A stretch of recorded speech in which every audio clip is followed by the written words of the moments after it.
Hello everyone, आज अपन start करेंगे नया चैप्टर इंस्टॉलमेंट पेमेंट सिस्टम और आज इसको खत्म करेंगे। आओ बच्चों, इंस्टॉलमेंट पेमेंट सिस्टम समझा दो पहले तो क्या होता है। शांति से पहले सुन लो, इंस्टॉलमेंट पेमेंट सिस्टम क्या होता है। तुम बोलोगे हायर परचेस और इंस्टॉलमेंट पेमेंट में फर्क क्या है। अभी हायर परचेस पढ़ के तो आए, उसमें भी तो इंस्टॉलमेंट में ही पेमेंट कर रहे थे अपन। बच्चों पेमेंट को इंस्टॉलमेंट मतलब टुकड़ों में पेमेंट देने को इंस्टॉलमेंट बोलते हैं। समझ गए तुम लोग? सुना तुम लोगों ने क्या बोला? टुकड़ों में पेमेंट देने को इंस्टॉलमेंट बोलते हैं। अब बहुत ध्यान सुनना, मैं तुम्हें फर्क बता रहा हूं। अभी मैं इंस्टॉलमेंट की बात नहीं कर रहा, मैं बात कर रहा हूं इंस्टॉलमेंट पेमेंट सिस्टम की। सिस्टम की बात कर रहा हूं। इंस्टॉलमेंट पेमेंट सिस्टम क्या होता है बच्चों? जब तुम लोग, अरे सुन ले रहे बेटा, बाद में निकाल लें चैप्टर, रुक जाओ यार, सुन दो ले। इंस्टॉलमेंट पेमेंट सिस्टम क्या होता है कि यहाँ पर तुम लोग पेमेंट तो इंस्टॉलमेंट में करोगे। जैसे मोबाइल खरीदते हो ना, तो मोबाइल खरीदने के बाद तुम मालिक बन जाते हो नहीं बनते? भले पेमेंट किया नहीं किया, रहने भी रहने निकाल लेना, अभी रुक जाऊंगा 5 मिनट के लिए। तो इंस्टॉलमेंट पेमेंट में ये होता है कि तुम लोग पेमेंट तो इंस्टॉलमेंट में करते हो, ठीक है, सुन लेना ध्यान से, बहुत इंपॉर्टेंट चीज़ बता रहा हूँ। लेकिन तुम हाथों हाथ ही मालिक भी बन जाते हो। तुम लोग किस्तों में कोई चीज़ उठाओ, अमेजोन फ्लिपकार्ट वगैरह से कुछ खरीदो तुम लोग, तो उसमें ऐसे नहीं होगा कि लास्ट इंस्टॉलमेंट देने के बाद मालिक बनोगे। जैसे बाइक में होता है, अभी तुम बाइक खरीदने गए तो क्या होगा, आखिरी जब तुम्हारी इंस्टॉलमेंट जाएगी तब जाके पेपर तुम्हारे नाम पे होंगे, ठीक है। तो और तुम वहाँ ऑनलाइन मोबाइल वगैरह खरीदते हो 15-20 हज़ार के, वॉशिंग मशीन खरीदी, ये खरीदा, जो भी तुमने खरीदा, उसमें क्या होता है बच्चों, सेम डे क्या बन जाते हो? मालिक, है ना। बस आप पेमेंट करते रहते हो इंस्टॉलमेंट में उसको, ठीक है।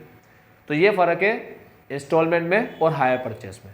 अब इसकी वजह से काफ़ी सारे फ़र्क पैदा हो जाते हैं। क्या क्या फ़र्क है इंस्टॉलमेंट और हायर परचेस में? इसकी वजह से क्या क्या फ़र्क आ जाते हैं?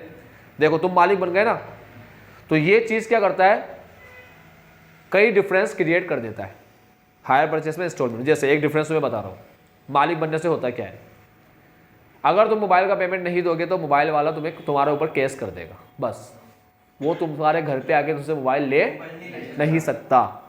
लेकिन बाइक वाला तो तुम पे केस भी कर सकता है और बाइक उठाकर ले भी जा सकता है। समझे? ये होता है ओनरशिप बनने का फायदा। तो मोबाइल में तुम क्या बन गए? ओनर। बाइक में तुम क्या नहीं बने? ओनर नहीं बने। समझ रहे हो? ये चीज़ याद रखना बस। अब बाइक और मोबाइल को याद रखना। इस बाइक और मोबाइल से अपन पूरा इंस्टॉलमेंट और हायर परचेस समझ लेंगे। बाइक में कौन सा मेथड सिस्टम लगेगा? Hire purchase system. और मोबाइल में इंस्टॉलमेंट पेमेंट सिस्टम, ठीक। अरे वो अलग चीज़ है बेटा, वो अकाउंटिंग है, स्मॉल वैल्यू आइटम की अकाउंटिंग है। अकाउंटिंग अलग होता है, सिस्टम की अलग होता है। सिस्टम की बात कर रहे हैं अपन, ठीक है, जिसमें भी तुम मालिक बन जाओ, इंस्टॉलमेंट पेमेंट सिस्टम कहलाता है। दिखाए, देखो सुनो। The system in which the property in the goods passes to the purchaser immediately on the signing of the contract and payment is made in instalment is known as instalment payment system. लगा लेना पहली line tick. The system in which the property in the goods passes, तू होश में आएगा तो book खुलेगी ना, आधे घंटे तो बेहोश रहता है तू। The system in which the property in the goods passes to the purchaser immediately. ऐसा सिस्टम जिसमें प्रॉपर्टी किसके पास पहुंच जाए? हाथों हाथ परचेसर के पास पहुंच जाए। कब पहुंच जाए? On the signing of the contract. जिस दिन कॉन्ट्रैक्ट साइन किया ना, उसी दिन प्रॉपर्टी परचेसर के पास पहुंच जाए। मतलब तुम जहां तुमने मोबाइल खरीदा, कॉन्ट्रैक्ट साइन किया, उसे कॉन्ट्रैक्ट साइन करना बोलते हैं। रियल में ऐसे जाना नहीं होता, वो मोबाइल वाला तुम्हें बुला रहा है, यहाँ पर में आ जा, कॉन्ट्रैक्ट साइन करना है तेरे को, ठीक है। सिंपल सी भाषा में, जब तुम ऑनलाइन परचेस करते हो, तुम सारी उसकी टर्म्स एंड कंडीशन को एग्री करते हो, क्योंकि उसमें लिखा होता है TNC अप्लाई। तुम उसको एग्री कर रहे हो खरीदने के टाइम, ठीक है। तो ऑनलाइन के अंदर वो एग्रीमेंट वाला सिस्टम आ गया, एग्री करना। याद है ना, अपन टिक लगाते हैं। कोई ऐप भी तुम डाउनलोड करते हो ना, तो उसको पूछते हैं तुमसे कि हम तुम्हारे डेटा को रीड करेंगे, ये करेंगे, वो करेंगे, तुम एग्री हो गया, अपन टिक लगा देते यार, ठीक है। I agree the term and condition, ठीक है, I agree for all the term and condition. तो ऐसा सिस्टम जिसमें साइन करने के टाइम पे, यानी कॉन्ट्रैक्ट करने के टाइम पे प्रॉपर्टी परचेसर के नाम पे पहुंच जाए और पेमेंट इंस्टॉलमेंट में करना रहे, उसे इंस्टॉलमेंट पेमेंट सिस्टम बोलते हैं, ठीक है। अब हायर परचेस भी ऐसा ही है, सेम, बस प्रॉपर्टी साइनिंग के टाइम पे नहीं पहुंचती, वो बाद में मिलती। कैरेक्टरिस्टिक्स दे रखे हैं, उसके बाद डिफरेंस दे रखा है। ये डिफरेंस का थ्योरी में पूछने का 90% चांस होता है। मोस्ट इंपॉर्टेंट है डिफरेंस, जो डिफरेंस आया ना अभी इंस्टॉलमेंट और हायर परचेस का, ये मोस्ट इंपॉर्टेंट है। ये डिफरेंस पढ़ लोगे तो तुम पता है क्या क्या पढ़ लोगे। पहली चीज़ तुम्हें डिफरेंस पढ़ने पे डिफरेंस से खबर पता चल जाएगी क्या है, ठीक है। दूसरी चीज़ तुम्हें मीनिंग पता पड़ जाएगा क्या है, हायर परचेस का मीनिंग क्या है और इंस्टॉलमेंट का क्या है। तीसरी चीज़ तुम्हें इन दोनों के कैरेक्टरिस्टिक्स पता पड़ जाएंगे। डिफरेंस पढ़ने से तुम्हें दो चीज़ के डिफरेंस तो पता पड़ ही रहे, साथ में पहले का भी मीनिंग पता पड़ जाएगा, दूसरे का भी मीनिंग पता पड़ जाएगा, पहले का कैरेक्टरिस्टिक्स भी पता पड़ जाएगा, दूसरे का कैरेक्टरिस्टिक्स भी पता पड़ जाएगा। 5 चीज़ पता पड़ जाएगी तुम्हें सिर्फ एक डिफरेंस से। तो सीधा क्या पढ़ते हैं, डिफरेंस। आओ बच्चों, पहला डिफरेंस नेचर ऑफ कॉन्ट्रैक्ट पढ़ता हूँ। Nature of this agreement is of hire agreement. इसका एग्रीमेंट कैसा होता है, हायर एग्रीमेंट। हायर एग्रीमेंट समझते हो, किराए पे कुछ ले जाओ और किराया दो उसका, उसको हायर एग्रीमेंट बोलते हैं, ठीक है। Which gets converted to sale agreement, ये सेल में कन्वर्ट होता है ऑन पेमेंट ऑफ, मतलब जिस टाइम में तुम्हारा एग्रीमेंट हो रहा है ना वो हायर एग्रीमेंट है, सेल एग्रीमेंट नहीं है। यहाँ तो शुरुआत ही किससे होती है, यहाँ तो होता ही ये इंस्टॉलमेंट पेमेंट सिस्टम ही कौन सा एग्रीमेंट है, सेल एग्रीमेंट है। तो लिखा है देखो, nature of this agreement is of, अब टिक लगाना जिस पे बोल रहा हूँ, पहले लगाना hire agreement which get converted to sale agreement on final payment, on final instalment.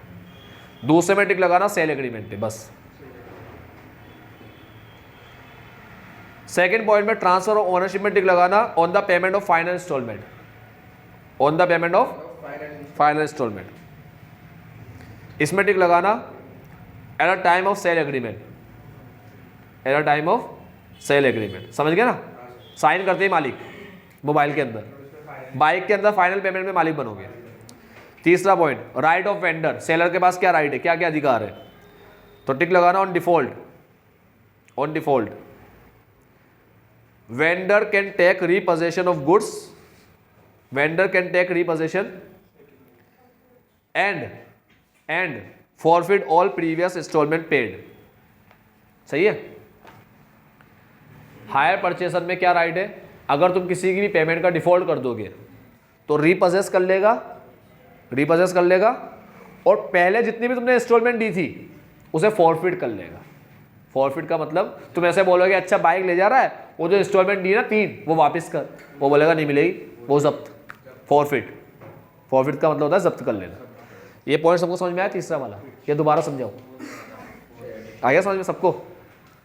वो बाइक को रिपोजेस कर लेगा, पहला अधिकार, और जितना भी तुमने पहले पेमेंट किया है किस्तों का, डिफॉल्ट करने से पहले जो भी तुमने पेमेंट किया है वो सारा पेमेंट क्या हो जाएगा, फॉरफिट। तो रिपोजेशन और फॉरफिट ये 2 राइट है उसके पास डिफॉल्ट में। यहां पर क्या है, डज नॉट रिपोजेस, टिक लगाना डज नॉट और रिपोजेस पे, डज नॉट रिपोजेस। और उसके बाद कैन ओनली सू, सू कर सकता है बस, ठीक है, केस कर सकता है बस तुम्हारे। कैन ओनली फाइल केस, वो केस फाइल कर सकता है बस। अब आते हैं राइट ऑफ परचेसर। तो किसी के पास अगर हमारे स्टूडेंट की बुक हो तो उसमें कुछ लिखा होगा राइट ऑफ परचेसर में, हाँ लिखा है, ला दे। हाँ हाँ हाँ हाँ हाँ। अब जिनके पास भी ये बुक है ना, देखो अभी सुन लो, राइट ऑफ परचेसर क्या होगा। और क्या पढ़ रहे हैं, राइट ऑफ परचेसर। ये देखो क्या लिख रहा है, शुरुआत देखो किससे कर रहा है, vendor has a right to terminate the agreement. Vendor के पास एग्रीमेंट टर्मिनेट करने का राइट है। पढ़ा किसका राइट रहा है, और लिख किसका रहा है, and repossess the good but he can not sell और मॉर्गेज द गुड। अब सुनना ध्यान से, वेंडर को तो कर लो purchaser, purchaser has a right to terminate the agreement. Purchaser के पास राइट है एग्रीमेंट टर्मिनेट करने का। मतलब अगर तुम बाइक लेकर आए तो तुम बाइक वाले को बोल सकते हो हमें नहीं रखनी तुम्हारी बाइक ले जाओ, ठीक है, और आगे की किस्त हम पे नहीं करेंगे, ये तुम्हारे पास राइट है। समझ गए। सेलर के पास क्या राइट था, 2, डिफॉल्ट करने पे बाइक उठा भी लेगा और तुम पे केस भी कर लेगा और फॉरवर्ड भी कर लेगा, इंस्टॉलमेंट सब कर सकता है, और तीनों चीज इससे तो फिर भी 2 ही लिखी है, वो तुम्हारी बाइक उठा भी सकता है रिपोजेस, तुम पे केस भी कर सकता है डिफॉल्ट का, 2, ठीक है, और तीसरा तुमने जो इंस्टॉलमेंट दे दी ऑलरेडी उसे फॉरफिट भी कर सकता है। इस मोबाइल के केस में क्या राइट है, सिर्फ तुम्हें केस कर सकता है, बस तुमसे मोबाइल ले नहीं सकता, और फॉरफिट तो कर ही सकता है, ठीक है। अब फॉरफिट तो होगा ही नहीं ना यहाँ पर, क्योंकि तुम पे केस करके तुमसे तो रुपया ले ही लेगा वो, तो फॉरफिट की तो बात ही नहीं रही, ठीक है। फॉरफिट की बात कब आती है, जब तुम मोबाइल ले लो, शेयर में करते ना फॉरफिट, फॉरफिट तभी कर पाओगे जब ले लो किसी से कोई चीज़ देकर, किसी से कोई चीज़ देकर ले लोगे ना, तो उसका दिया हुआ रुपया फॉरफिट हो जाएगा। या तो मोबाइल ले नहीं सकते तो फॉरफिट की बात ही नहीं आएगी। इसलिए इंस्टॉलमेंट पेमेंट सिस्टम में एक ही राइट होता है, क्या, सिर्फ कैश करने का, ठीक है। अब परचेसर का राइट क्या है, तो मैंने कहा था सही कर लेना, वेंडर की जगह परचेसर लिख लो, तो परचेसर के पास राइट है टर्मिनेट करने का, उसके बाद लिखा है एंड रीपोजेस, रीपोजेस को काट के रिटर्न कर लो, क्या कर लो, रिटर्न कर लो वहाँ पर। रिटर्न द गुड्स, वो ऐसे बोलेगा, बाइक खरीदने पर तुम ऐसे बोल सकते हो कि सपोज करो तुमने राकेश से बाइक खरीदी, तुम राकेश को बोल सकते हो कि हमें बाइक नहीं चाहिए, ये ले जाओ, इसे बोले टर्मिनेट करना, और फिर बाइक को तुम्हें क्या करना पड़ेगा, रिटर्न करना पड़ेगा, वो रिटर्न भी कर दोगे। बट तुम लोग उस बाइक को किसी और को बेच क्यों नहीं बेच सकते यार, हाँ, क्योंकि तुम मालिक नहीं बने, तुम्हारे पास गुड टाइटल नहीं है, ठीक है। टाइटल क्या है, तुम खेल चुके हो लो में, है ना, तो तुम्हारे पास किसी को देने के लिए जब तक गुड टाइटल नहीं होगा तो उसको गुड टाइटल नहीं मिलेगा, ठीक है। इसलिए एक रूल है, अगर कोई पर्सन मोबाइल चोरी करके लाए और उस चोर से तुम खरीद लो, तो चोर के पास होता है डिफेक्टिव टाइटल, ठीक है, टाइटल, ठीक है। चोर के पास बेस्ट टाइटल थोड़ी होगा कभी, बेस्ट टाइटल तो किसके पास होता है, बराबर से जिसके पास से खरीदना चाहिए उसको रुपया दिया, उससे माल खरीदा, ठीक है, तो अपने पास बेस्ट टाइटल आया। अब अपन किसी को बेचेंगे तो उसके पास अपने पास से टाइटल ट्रांसफर होकर उसके पास पहुंच जाए। चोर के पास होता है डिफेक्टिव टाइटल, मतलब वो इलीगल मालिक है, लीगल मालिक नहीं है। लॉ की भाषा में डिफेक्टिव टाइटल बोलते हैं, ठीक है। साधारण भाषा में बोलते हैं कि वो मालिक मोबाइल का नहीं है। तो जो मालिक नहीं है वो दूसरे को मालिक नहीं बना सकता, ये रूल है। मालिक ही दूसरे को मालिक बनाएगा, ठीक है। राजा ही दूसरे को, हाँ, मंत्री ऐसा नहीं बोल सकता हम तुझे राजा बना रहे हैं, अब आप राजा नहीं हो, ये राजा है, ऐसा नहीं है, ठीक है। तो राजा ही दूसरे को राजा बनाएगा, ऐसे ही होता है यहाँ पर। तो अगर चोर से तुमने मोबाइल खरीद लिया, तो जब चोर पकड़ाई में आया तो उसकी तो पिक्चर बनेगी बनेगी, साथ में तुमने भले पैसा देके मोबाइल खरीदा, तुमसे मोबाइल वापस ले लिया जाएगा। अब तुम बोलोगे मैं पैसा दिया था, हमने तो 50,000 रुपये दे दिए इसके 1 लाख के मोबाइल के, एप्पल का, हमें तो पता चोरी का है, तो क्या होगा फिर, वो 50,000 तुम्हारा डूब गया। चोर देना चाहे तुम्हें तो उसकी बात, उसकी मर्जी, ठीक है। तुम्हें लगता है वो देगा तुम्हें, नहीं, तो पैसा जो डूबा वो डूबा, तुम कुछ भी नहीं कर सकते तुम्हारे पैसे का, जिसका मोबाइल था उसको मिल जाएगा, ठीक है। तो तुमने पैसे में भी खरीदा तब भी तुम्हारा नुकसान ही होगा, तुम्हारा मोबाइल नहीं हो सकता। आई बात समझ। तो अब आगे बढ़ते हैं, यहाँ पर आते हैं, वेंडर की जगह परचेसर कर लेना, रिपर्चेस की जगह रिटर्न कर लेना। तुम गुड्स को रिटर्न कर सकते हो, लेकिन तुम गुड्स को सेल नहीं कर सकते क्योंकि तुम उसके मालिक नहीं हो, तुम सेल और मॉर्गेज में नहीं दे सकते। अब इंस्टॉलमेंट में परचेसर के पास राइट देखो क्या है, देखना भी परचेसर, मोबाइल के केस में तुम्हारे पास क्या क्या राइट है। Purchaser does not have a right to terminate the agreement. एक बार मोबाइल खरीद लिया उसके बाद एग्रीमेंट टूट नहीं सकता, ठीक है। हाँ, लेकिन तुम मोबाइल जिसको बेचना चाहो बेच सकते हो, गिरवी रखना चाहो गिरवी रख सकते हो। मॉर्गेज का मतलब गिरवी रखना, याद है ना, ठीक है। Purchaser does not have a right to terminate the agreement, agreement terminate नहीं कर सकते, और return the goods purchase, goods को रिटर्न भी नहीं कर सकते। He can however sell और मॉर्गेज द गुड्स, वो बस सेल और मॉर्गेज कर सकता है। पेन है,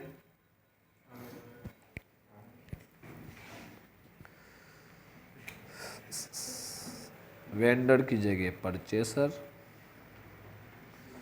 और रिपर्चेस की जगह रिटर्न। रेस्पॉन्सिबिलिटी फॉर रिपेयर, अब रिपेयर की जिम्मेदारी किसकी होती है, बाइक कौन रिपेयर कराएगा, सेलर। मोबाइल कौन रिपेयर कराएगा, तुम। कौन, तुम। हर चीज रिपेयर ओनर कराता है, तो बाइक कौन रिपेयर कराएगा? सेलर ओनर है। मोबाइल में मोबाइल में तुम रिपेयर कराओगे क्योंकि तुम ओनर हो। तो देखो क्या लिखा है, during the hire purchase period it is responsibility of the hire vendor to repair the goods, repair responsibility that of purchaser. लेकिन रियल लाइफ में कोई बाइक रिपेयर कराने तुम्हारा सेलर आएगा क्या? तुम चलाओ बाइक को रिपेयर करने को आएगा? बकवास है, पागल लोग ये। ऐसे कोई रिपेयर नहीं कर रहा था सेलर, मतलब तुम चलाओ बाइक और सेलर को बोलो पंचर हो गई आजा रिपेयर कर दे, टायर ट्यूब खराब होगा किसी हमने इसको सही करा दे। जब रिपर्चेस कर लेगा तब कराएगा, उसको बेचना पड़ेगा। अभी रिपर्चेस की बात नहीं चली, अभी तुम्हारे पास की बात चल रही है। बाइक मोबाइल तुम्हारे पास है ना, तुम ही कराते हो रिपेयर, ठीक है? इसीलिए फ्री मेंटेनेंस दे देता है तुम्हें। वो कहता है हम कराएंगे ना रिपेयर, ले आओ, हम का मना कर रहे हैं, पहले पैसा ले लिया होता है तुमसे, समझ गए? तो इसकी बात सही है, यहाँ जैसे इसने लिखा है ना लाइन, वो सही है। रिस्क की बात कर लो। रिस्क हमेशा एक चीज याद रखना, लो में पड़े होंगे, रिस्क और रिवॉर्ड किसका होता है? ओनर का, हमेशा, ठीक है? तुम्हारे पास गाय थी, तुमने मुझे कहा सर हम जा रहे हैं, हमारी गाय को आप रख लो। मैं कहा ठीक है रख जाए यहाँ पर, और वो गाय चल बसी, बीमार थी, तो मेरी गलती है क्या? मेरी गलती है? नहीं, तुम्हारी, ठीक है? तुम्हारी गाय ने बच्चा दे दिया, गाय देती ना बच्चा,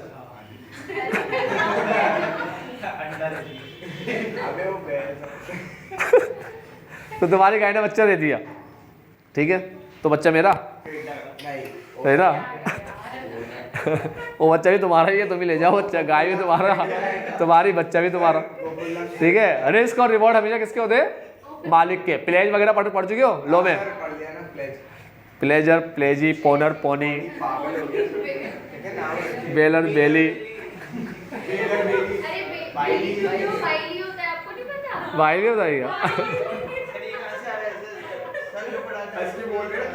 सर जो बना दे, अच्छा ये वाइली कह रही होगी।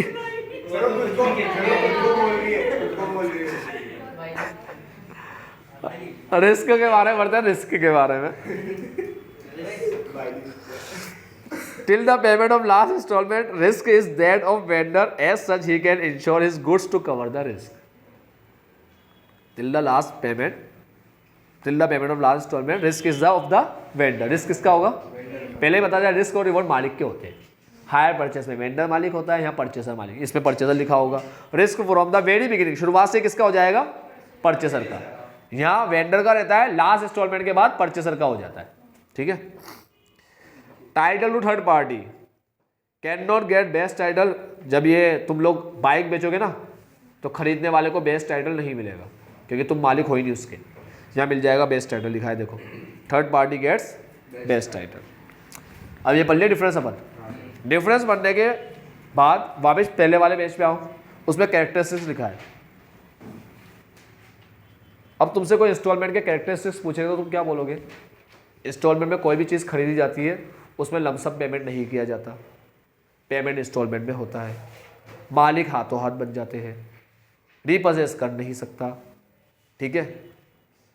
हम किसी को अपना प्रोडक्ट बेच सकते हैं, यही पढ़े ना अपन यहाँ पर हम सब, ठीक है? और क्या रिस्क हमेशा अपना ही रहेगा। और बोल बेटा, कुछ बोल रहे हैं? मॉर्गेज भी कर सकते हैं, सेल और मॉर्गेज का एक पॉइंट बना देंगे। इतने सारे पॉइंट लिख सकते हो तुम लोग। तो देखो कैरेक्टरिस्टिक्स में क्या लिखा है। पहला पॉइंट, लमसम नहीं देना, पेरियोडिकल इंस्टॉलमेंट। दूसरा, selling price of good determined by adding interest in the cost price. Selling price cost price में इंटरेस्ट जोड़ के आती है। इंस्टॉलमेंट का जो अमाउंट होता है और पेरियोडिसिटी होती है, वो साइन के टाइम पे डिसाइड किया जाता है। गुड्स की डिलीवरी और ओनरशिप हाथों हाथ ट्रांसफर कर दिया जाता है। डिफॉल्ट के केस में क्या क्या होता है पढ़ चुके अपन। Prior to making payment of all instalment the purchaser right to sell. सारे इंस्टॉलमेंट ना देने पर, अभी सारे इंस्टॉलमेंट नहीं दी, उसके पहले भी हमारे पास राइट होता है बेचने का। अभी सारे इंस्टॉलमेंट नहीं दी ना, पूरी कंप्लीट नहीं की इंस्टॉलमेंट, तब भी हमारे पास पेमेंट होता है किसका? बेचने का। बेटा ये देख ले, बाद में देख लेना, ठीक है? नहीं वीडियो देख रहा है पीछे। पार्टी की, पिकनिक की, हाँ आप सारे देखो, है ना? अब तो कैरेक्टरिस्टिक्स पढ़ी लोगे तुम लोग। इलस्ट्रेशन नंबर 1, टेबल देख के कुछ दिख रहा है? चलो आगे बढ़ जाओ। इलस्ट्रेशन नंबर 2, अरे ये तो टेबल देख के कुछ पता चल रहा है? तो एंट्री एंट्री सारी सेम ही है। सब सेम है, कुछ पढ़ने की जरूरत नहीं है, चैप्टर पढ़ना ही नहीं है तुम्हें, खत्म। करना क्या है? पढ़ के जाना, हायर परचेज सॉल्व करके आ जाना इंस्टॉलमेंट में। अरे यार सर, पर इसमें बस रिपोजेस वाला टॉपिक नहीं होगा। किसमें? रिपोजेस वाला, असाइनमेंट वाला भी नहीं होगा, प्री मेंटेनेंस भी होगा। इसमें सिर्फ एक ही टॉपिक है नया, वो टॉपिक है इलस्ट्रेशन नंबर 2 में provision for bed and doubtful debt. क्या सर, कौन सा topic? Provision for bed and doubtful debt वाला टॉपिक है। बेड एंड डाउटफुल डे मिला? इलस्ट्रेशन नंबर 2 में देखो एक लाइन मिलेगी तुम्हें, उसमें लिखा है Y limited also create a provision for doubtful debt 5% on debtor. मिला? एक लाइन मिलेगी तुम्हें, 5% डेटर का 5% प्रोविजन बनाना है, 5% provision for bed and doubtful debt, PBD या पीडीडी कुछ भी बोल दो, है ना। अब इसमें क्या करना होता है बच्चों, अगर मान लो मैं तुमसे ऐसे कह रहा हूँ, मैं तुमने कहा सर बाइक कितने की है, मैंने कहा 50 की, तुमने कहा सर हमारे पास पेमेंट नहीं है देने के लिए, तुमने कहा 60 की, इंस्टॉलमेंट में दोगे तो 60 की। तुमने कहा ठीक है सर, मैंने कहा अभी 20,000 जमा कराओ, 40 इंस्टॉलमेंट में देना, तो तुमने अभी 20,000 जमा कराया, ठीक है। अब कितने देने तुम्हें?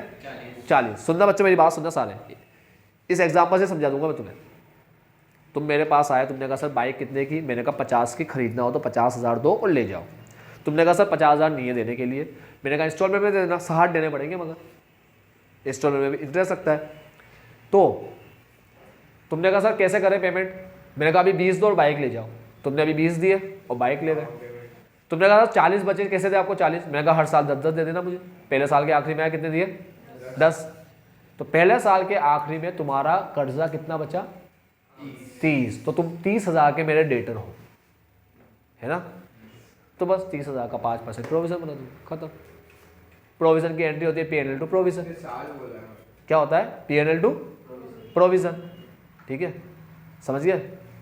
तुम्हें कितने देने बाकी है? 30,000। तो 30,000 का 5% 1500 प्रोविजन बना दूंगा। एंट्री ये एंट्री होती है। अब फिर तुम अगले साल आए 10,000 दे गए। अब डाउट कम हुआ ना, बेडर के चांस कम हुए हैं, बड़े कम हो गए ना। तुम 10 और दे गए ना मुझे, अब कितने बाकी है? 20 बाकी है। 20,000 का 5% 1,000। अब प्रोविजन 1,000 का रखना है, अब बनाना नहीं है बार बार, अब रखना है, तो 500 का कम कर दो। Provision to P&L 500, unrealised profit की तरह से। फिर तुम आगे 10 दे गए, अब 10 ही बाकी है, ठीक है। तो 10 दे गए ना, तो प्रोविजन को 10,000 जो तुमने दिए उससे वापस कम कर दो, 500 से फिर कम कर दो, यही एंट्री रिपीट कर दो 500 से, फिर यही एंट्री लास्ट में रिपीट कर दो 500 से, प्रोविजन खत्म। 1500 का बनाया, 1500 का खत्म कर दिया। यही है प्रोविजन फॉर बेड डेट। बचकाना है बच्चों, खत्म होने में नहीं, खत्म है वो।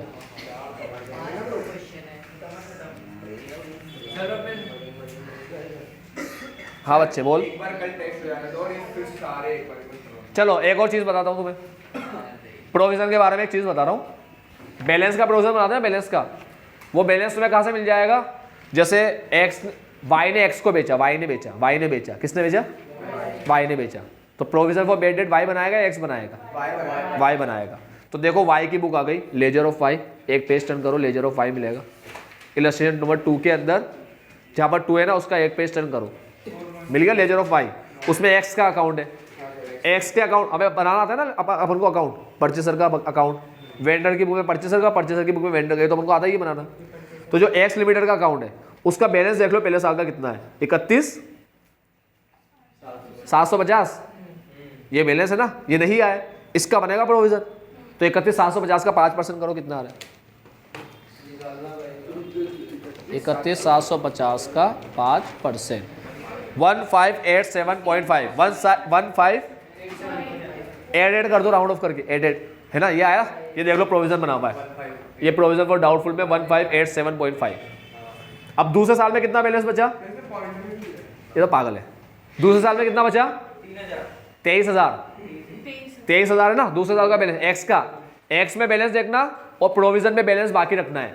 23,000 का बैलेंस है, 23,000 का 5%, इतना बाकी रखना है। तो पहले था 1587 माइनस कर दो 158 437 हाँ जो भी है अपन तो सर 438 ठीक है। तो 437.5 आ गया। अपन राउंड ऑफ वाला हाँ राउंड ऑफ वाला भी लोग चलेगा ठीक है। ये कम कर दिया तो बैलेंस कितना बच रहा है 1150। याद रखना जो डेटर रहेगा ना बाकी डेटर का जो बैलेंस रहेगा हर साल के आखिरी में प्रोविजन का भी वही बैलेंस रहेगा, उसका 5% बैलेंस रहेगा ठीक है। पहले साल में डेटर का बैलेंस 31 था तो प्रोविजन का बैलेंस 1500 था। दूसरे साल में 23 हो गया, 31 से 23 हो गया तो दूसरे साल का बैलेंस 11 रखना है।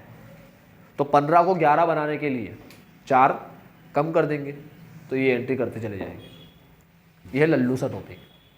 मेरे एग्जाम्पल समझ गए? तुम बाइक ले गए, पहले साल में शुरू में तुमने 20 दिए, साल के आखिरी में 10 दिए, इस तरीके से 30 दे दिए तो 30 बाकी थे। तो पहले साल का बैलेंस 30 होना चाहिए। अब प्रोविज़न का अकाउंट पूरा खाली है तो प्रोविज़न एक गल्ला होता है, ये पूरा खाली गल्ला है ठीक है। इस गल्ले में कितने रुपए होने चाहिए पहले साल के आखिरी में? अपने एग्जाम्पल के हिसाब से 1500 तो रखने हैं तो किस में से रखेंगे? P&L ठीक है। दूसरे साल के आखिरी में इस गल्ले में होने चाहिए 20,000 बाकी थे, 10,000 और दे दिए, 20 बाकी रह गए। 20 का 20 का 5% होता है 1,000, इसमें 1,000 होने चाहिए, इसमें तो 1500 गल्ले में तो 500 निकाल देंगे। किस में डालेंगे निकाल के? P&L। तो एक बार 500 निकालेंगे, फिर 500 निकालेंगे, फिर 500 निकालेंगे, 3 बार 500 निकालोगे 1500 निकलोगे। यानी कि प्रोविज़न सिर्फ एक ही बार बनता है, रुपया एक ही बार जाता है और हर बार सिर्फ रुपया निकालना होता है। समझिए? ये चैप्टर ख़त्म। अब कल से नया चैप्टर स्टार्ट करेंगे। हाँ मज़ा आ जाएगा।